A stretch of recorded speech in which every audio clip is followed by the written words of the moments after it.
ये तो कागज पर पेंसिल से बनाना भी कठिन है, तो सोचिए इसे पत्थर पर कैसे उकेरा गया होगा। क्या आपको इस मंदिर के आर्किटेक्चर को देखकर आश्चर्य नहीं हुआ? हमारे प्राचीन पूर्वज जो धोती कुर्ता पहने वाले इंजीनियर थे, वह इतने विकसित थे, तो हमें यह क्यों बताया गया कि अंग्रेज भारत आए तब हम विकसित हुए? इसे देखने के बाद भी अगर आप वामपंथी इतिहासकारों के डॉक्टर षड्यंत्रों का अंदाजा नहीं लगा पाए, तो आपका स्वाभिमान अंदर ही अंदर मृत हो रहा है।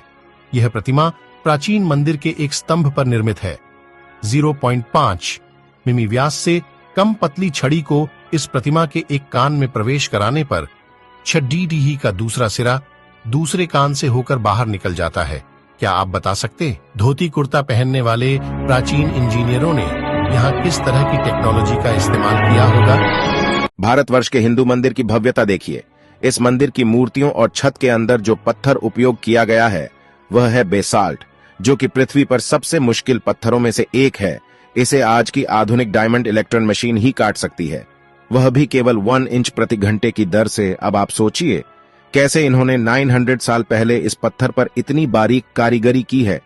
यहाँ पर एक नृत्यांगना की मूर्ति भी है जिसने हाई हील पहनी हुई है। सबसे ज्यादा अगर कुछ आश्चर्यजनक है वह है इस मंदिर की छत। यहाँ पर इतनी बारीक कारीगरी की गई है जिसकी सुंदरता देखते ही बनती है। मंदिर की बाहर की तरफ जो पिलर लगे हुए हैं उन पर कारीगरी देखिए।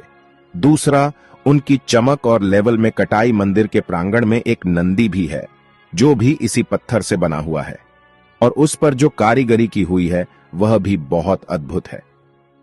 ये जो फोटो आप देख रहे हो आपके स्क्रीन पर 6000 वर्ष पुराना है। दरबंद ई बेलुला चट्टान में मिला, वह भी इराक में। यह फोटो भगवान राम की है।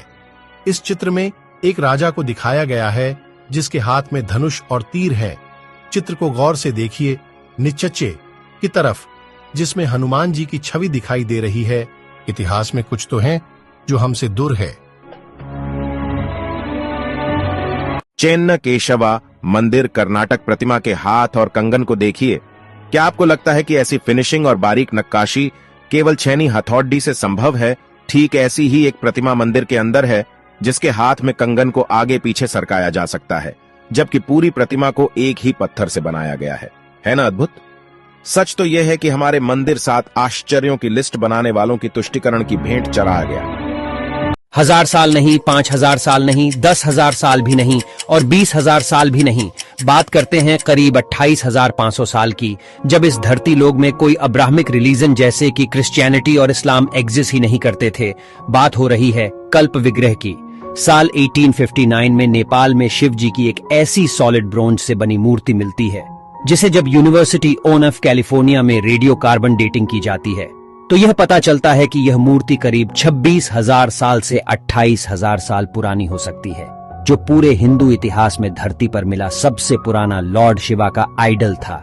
न जाने ऐसे कई पुराने इतिहास भारत से लेकर पूरे दुनिया भर में दबे पड़े होंगे जो समय समय पर मानव को आश्चर्यचकित कर देती हैं। भारत के लोगों ने आखिरकार ये कैसे किया? भारत में है दुनिया का एकलौता ऐसा मंदिर जो सीधा नहीं बल्कि उल्टा बनाया गया है। गुजरात में एक बावरी है जो रानी उदयवती द्वारा 900 साल पहले निर्मित की गई थी। ये 100 रुपए के नोट के पीछे भी बनी हुई है, सरस्वती नदी तट पर स्थित रानी की वास में। इस मंदिर में ज्यादातर भगवान विष्णु की मूर्तियां हैं। इस बावरी को उल्टे मंदिर के रूप में बनाया गया है जो पानी की पवित्रता को उजागर करता है। अगर आप इस मंदिर को देखेंगे तो आपको उलटे लिखे पंक्तियां और 800 से अधिक मूर्तियां के साथ इस मंदिर में सारे सीढ़ियां नीचे की ओर जाते हैं। 1890 में आर्कियोलॉजिकल सर्वे ऑफ इंडिया के द्वारा इसे खोजा गया और इसे पूरा बाहर लाने में लगभग 30 साल का समय लगा। अद्भुत कैसे?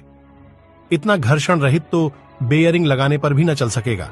भारत के मंदिरों की अद्भुत अविश्वनीय कुशल शिल्पकारी एक ही पत्थर को काटकर नक्काशी तक तो ठीक थी, पर पत्थर के अंदर इतनी घर्षण कैसे? मेरे पास शब्द नहीं है, आप ही कुछ बताइए कमेंट्स पर। बस हम और आप कल्पना कर सकते हैं, आधुनिक मशीन भी नहीं कर पाएगी।